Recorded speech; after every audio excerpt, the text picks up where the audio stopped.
As soon as you hit that alumni button, LinkedIn takes over. It looks at your profile, finds out where you went to school and when you attended. In this particular case, the woman who asked the question went to the University of Connecticut, and she was there between 1994 and 1998.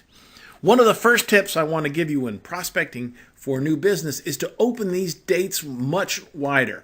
So I instinctively go to 1900 and all the way up to 2013.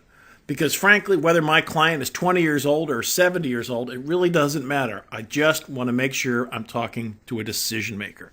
But the number of profiles went from 24,000 to 77,000. 77,000 alumni of the University of Connecticut have a profile on LinkedIn. Now, the person asking the question wants to go to Hartford, Connecticut in 3 weeks to make sales calls. She specifically wants to talk to human resource directors. So the first thing we do in this particular case is look at where they live. And let's stop for a moment, because LinkedIn tells you where the alumni live, where they work, who is their employer, and what they do. So finding HR directors is going to be a piece of cake. We just click on Hartford, Connecticut, and as you can see, there are 19,700 alumni in Hartford, Connecticut that went to the University of Connecticut. Let's quickly drop down and find human resources. There's 632 human resource directors in Hartford that attended the University of Connecticut. If we click on that button right there, it will then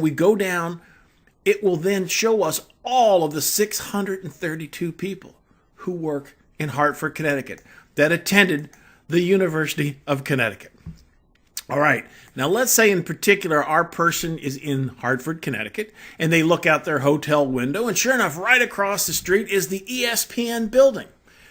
As you can see, because LinkedIn tells you where they worked and what they do, it tells us that there are actually 8 alumni from the University of Connecticut who are in human resources and work for ESPN. We just click on that button, and as soon as we do, it'll adjust, and you go down, and there are the 8 people.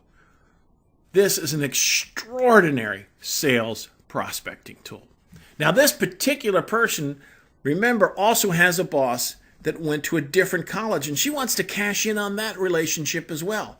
And in this particular case, he went to Penn State.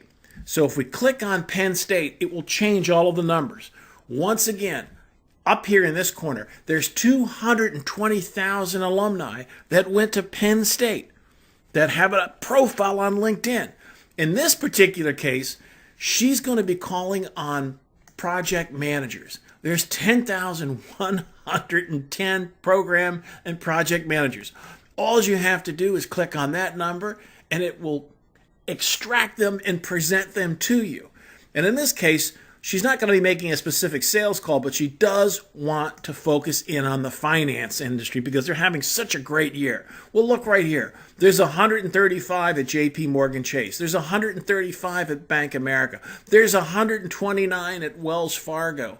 Here we have 110 at Merrill Lynch. You just click on that button right there, scroll down a little bit, and there you have the 110 people who work for this company. This is an extraordinary prospecting tool, and one you should be using, because we know that when you're trying to get that first appointment and you and the prospect went to the same school or there's some connection, your chances of landing either a phone or a face-to-face appointment goes through the roof.